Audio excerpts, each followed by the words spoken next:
Good morning to all of you बेटा। सभी बच्चे, सब लोग खुश रहें, मेहनत करते रहें, अच्छे डॉक्टर बने। बहुत सारे डॉक्टर के फ़ोन आते हैं मुझे, अभी आए थे और वो लोग कह रहे थे, तो मैं आज मैं ये बता दूं, कोई भी बच्चा छूटेगा नहीं। ये बस हाँ, पहले या लास्ट में हो सकते हैं। जैसे जैसे बच्चों के नाम मुझे याद आते जाए, मैंने कहा मैसेज करके आप लोग मुझे ज़रूर भेजें कहाँ कौन सा बच्चा है। मैसेज कुछ बच्चे भेज रहे हैं तो उनके नाम हम बोलते जा रहे हैं।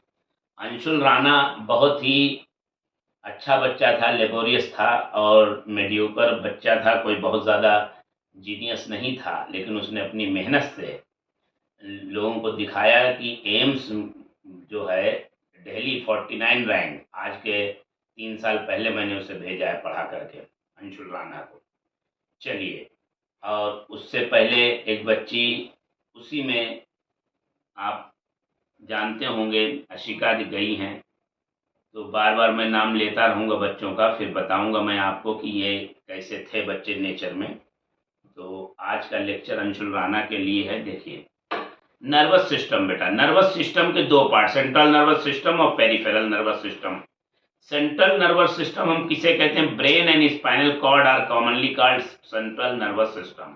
इसे सीएनएस भी बोलते हैं बेटा। पेरिफेरल नर्वस सिस्टम में दो पार्ट हैं, ऑटोनॉमस और सोमैटिक।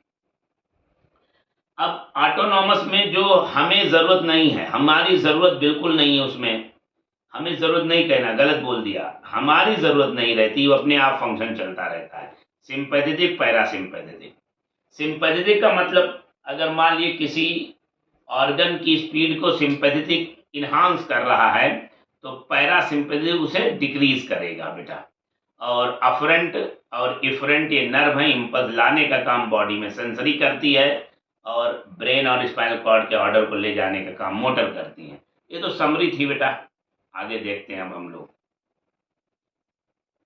अब मैं ब्रेन को डिवाइड कर रहा हूं। देखिए, ब्रेन ब्रेन के तीन पार्ट कर दिए, fore brain, mid brain, hind brain. Fore brain are common, also called prosencephalon, mid brain mesencephalon, hind brain rhombencephalon. Prosencephalon को फर्दर डिवाइड किया गया बेटा थ्री पार्ट में, राइनेंसेफ्लॉन, टीलेंसेफ्लॉन, डायनसेफ्लॉन। राइनसेफ्लॉन को हम लोग ऑल्फैक्टरी लोब कहते हैं, दो होते हैं। अच्छा, हम लोगों का जो राइनेंसेफ्लॉन है वो बेटा सॉलिड होता है, जबकि लोअर कैटेगरी के मेंबर में ये हॉलो होता है, उस कैविटी को कहते हैं राइनोसील। टीलेंसेफ्लॉन का अदर नेम सेरिब्रम है, और सेरिब्रम में टू सेरिब्रल हेमिस्फीयर होते हैं। डायनसेफ्लॉन में तीन पार्ट, एपिथैलेमस, थैलेमस और हाइपोथैलेमस। मिड ब्रेन में दो पार्ट, कार्पोरा क्वाड्रिजेमाइना, क्रूरा सेरिब्री। रोम्बेनसेफ्लॉन में दो पार्ट, मीटेनसेफ्लॉन और माइलेनसेफ्लॉन। माइलेनसेफ्लॉन आल्सो कॉल्ड मेडुला ऑब्लोंगेटा। जबकि मीटेनसेफ्लॉन को फर्दर डिवाइड किया गया पॉन्स वेरोली और सेरिबेलम, इसे लिटिल ब्रेन भी कहते हैं बेटा। अब हम लोग बढ़ जाते हैं आगे।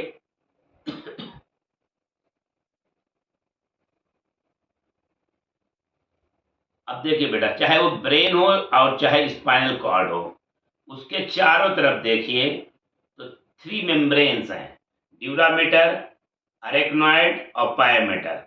जो ड्यूरामेटर है और अरेक्नॉइड है वो ए वेस्कुलर है दोनों, जबकि पायोमेटर वेस्कुलर। वेस्कुलर का मतलब होता है अबंडेंट ब्लड सप्लाई, यानी बहुत ज़्यादा ब्लड सप्लाई हो तो उसे हम कहते हैं वेस्कुलर। ये सेफ्टी के लिए होती हैं। इन्हें अगर सिमिलर बोलना हो तो मेनिंग्स कहिएगा, और नहीं तो मेनिंजीज कहिएगा। मेनिंजीज कितनी है? थ्री मेम्ब्रेन्स हैं, और ये इसके सेरिब्रोस्पाइनल फ्लूइड भरा होता है। अरेक्नॉइड और पायोमेटर के बीच जो स्पेस है, उस स्पेस को हम लोग कहते हैं सब अरेक्नॉइड स्पेस।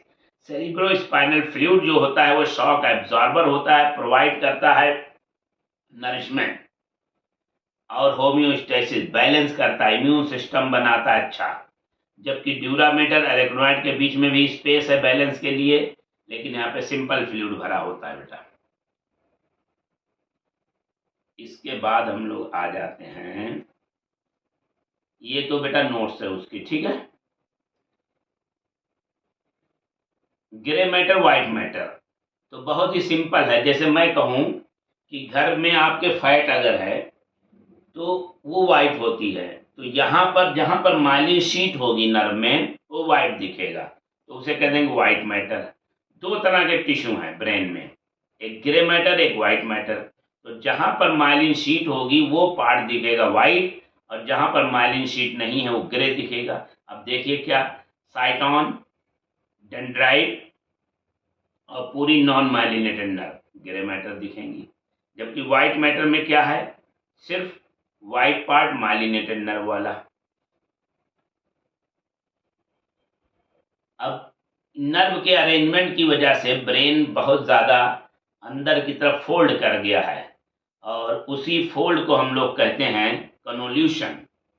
अब ग्रूव है, ये चैनल है, इसमें ग्रूव को सल्कस कहते हैं अगर ये छोटे हैं, अगर ये बड़े हैं तो इन्हें फिशर बोलते हैं। जैसे मैं बनाऊं तो ये देखिए इस तरह का बना दिया मैंने, तो ये जो छोटे वाले हैं ग्रूव इन्हें बोल दिया sulcus.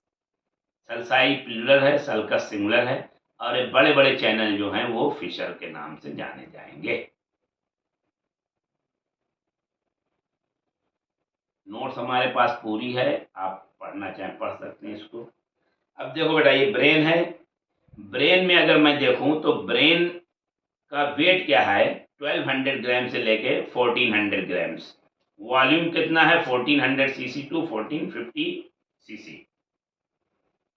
Cerebral hemisphere largest part है ब्रेन का, ये सेरिब्रम का ही पार्ट है। और सेरिब्रल हेमीस्फीयर किससे फ्यूज होता है, कॉर्पस कैलोसम से, मैं अभी आगे के लेक्चर में बताऊंगा आपको।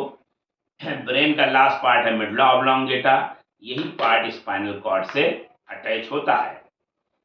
और भी कुछ स्ट्रक्चर हैं, थैलमस है, हाइपोथैलमस, पॉन्स वगैरह, सब हम लोग पढ़ने जा रहे हैं। देखिए सेरिब्रम, पूरा ये सेरिब्रम है।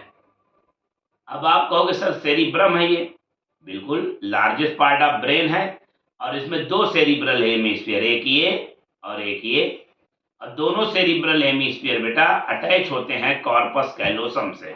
किससे अटैच हैं, कॉर्पस कैलोसम से। ये पूरा कॉर्पस कैलोसम है। कॉर्पस कैलोसम का एंटीरियर पार्ट जेन्यू कहलाता है, पोस्टीरियर पार्ट स्प्लेनियम कहलाता है। और अगर मैं बात करूं, कॉर्पस कैलोसम बना होता है 200 मिलियंस नर्व का। सोचिए कई बार क्वेश्चन आ गए। अब इसमें 4 लोब होते हैं बेटा। 4 लोब कौन कौन से, फ्रंटल, पेराइटल, टेम्पोरल, ऑक्सीपिटल। तो 2 फ्रंटल है, 2 पेराइटल है, 2 टेम्पोरल है और 2 ऑक्सीपिटल है।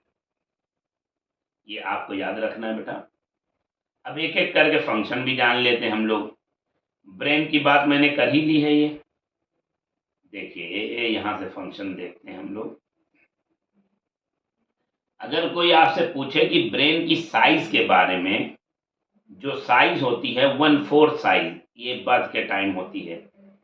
80% पार्ट ब्रेन का 2 ईयर्स पर बन जाता है, 2 साल पे, जब बच्चा 2 साल का होता है।